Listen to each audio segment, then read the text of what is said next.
Russell Wilson will be released by the Denver Broncos. This team has failed at finding a quarterback ever since Peyton Manning. And let's be honest, at the end of Peyton Manning's career, they won that second Super Bowl. He won that second Super Bowl because of Von Miller and that defense.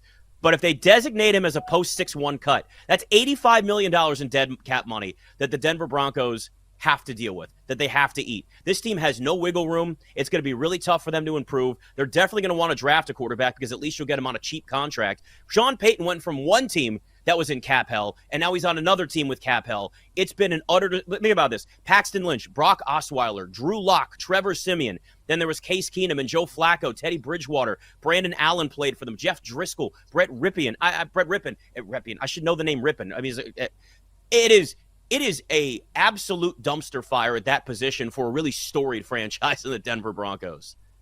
Yeah, and I know that he's not the type of quarterback that Sean Payton wants. Sean Payton wants a more of a true traditional pocket passer like Drew Brees was. But they already made that decision. They've got so much money tied up into him. They did the trade. The trade was very expensive. So maybe have that conversation with Sean Payton before you hire him. That can you work with this? Listen, all we got in the fridge is pork. I don't care that you don't mess around with pork. That's all we have. You want us to just put it by the dumpster and then go out and try to acquire some chicken? It doesn't make sense, Ashu. It really doesn't. Russell Wilson was playing really good football. He got done. And I'm not a Russell Wilson apologist. I've never really liked his vibe. Obviously, teammates have had things to say about him. But he was balling, and the team was doing well, and he was finding ways to win. And they still did him dirty. It's a nasty, nasty game. He's going to get his money, though, to play nowhere. It's just insane that we got to this place after everything that it took in order to get him to Denver in the first place. Well, a couple things. I think the Broncos will definitely be trying to draft somebody, and we'll see if there's a second-tier quarterback from where they are right now in the draft, or if they'll move up. It's always interesting when you look at these drafts and there are 4 or 5 quarterbacks they say are first rounders, and then you come back 3 years later and you say, oh, they should have taken that guy versus that guy. And so there's always that X factor. In terms of the market for Russell Wilson, we know it's slim. Everybody's going to look at Atlanta as an opportunity just because that they need a quarterback. And then I think so much depends on the musical chairs that involve, Kirk Cousins and even Baker Mayfield, even though the Bucs want him back. You got to look at a situation like that as a possibility. And then think about some of these teams that are going to draft a quarterback like Washington.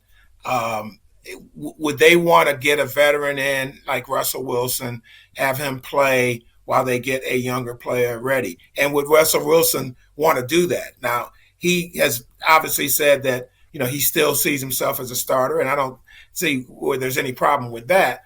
It's a matter of who wants to see him as a starter. But the other thing that's going to be so significant with the Russell Wilson situation is the fact that the Broncos are on the hook to pay so much of this contract. So any team that gets him is going to get a great bargain. So that may actually help Russell Wilson, but maybe not so much when you talk about if you're going to be a starter or not. So, yeah.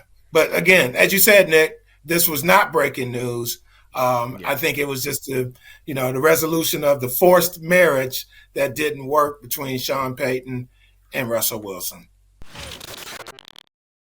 The expectations are going to be there, especially if you're talking about being the first pick in the draft and the quarterback, the franchise guy, and all of that. So really nothing has changed with that. You go to, a lot of times it depends on what market you're in, how much attention you're going to get, all of that. But, Caleb Williams really came off to me as being so smooth. And just in terms of how he handled the media and the questions that were thrown at him at the combine during his press conference. And so I think anybody who looked at that said, yeah, this is a guy who I think people he seemed very thoughtful and had a lot of energy, a lot of confidence, obviously in how he addressed himself. And so I think if you're looking at him as being the face of your franchise, check the box on that. But to your question, Nick, about leverage, we saw it earlier in the week when NFLPA put out its report card, right? And the players survey about the worst facilities and all of that. Players have definitely flexed their muscle, what muscle they have, or their leverage a little bit more. But I think the more key point is what you said when you're talking about players coming out of college. And Marvin Harrison didn't work out. We've seen top players not work out. Top ranked quarterbacks typically don't throw. So that happens.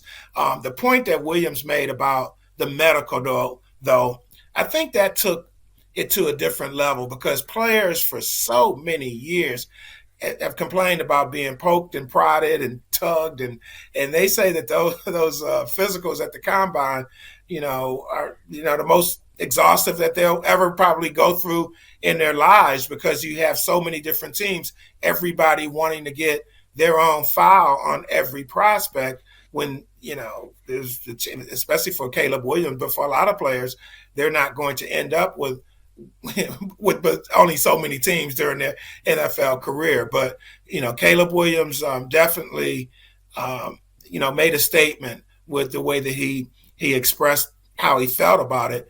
And yeah, they'll have pro day. He'll have his private workouts and visits and things like that. And that will be limited to a handful of teams who, will be at the top of the draft, or maybe talking about moving up and trading at that top spot. Right. And no reason they can't make that repeat. I think of that, nobody wants to pick a team to repeat. I think the last time it happened was Florida back in the early 2000s. But same kind of fingerprint that you're kind of seeing from a season ago. They were second at the end of the year in offensive efficiency. They're second again. They've taken a little bit of a dip defensive efficiency. They were fifth at the end of the year, but they're 20th now. So it's not like there's that big of a dip. I can't give you a good reason. When I go into this tournament, they always say on the golf course, drive for show, putt for dough. I would say the same thing when it comes to the NCAA tournament. Don't concern yourself with those first and second round games. Get those Final Four teams right and those championship teams right. So kind of, I would say, pick and reverse. That's why I would say pick those teams who are top 10, top 35, as I talked about. And UConn is definitely going to be a team that I'm going to be thinking about long and hard about a potential repeat champion this year.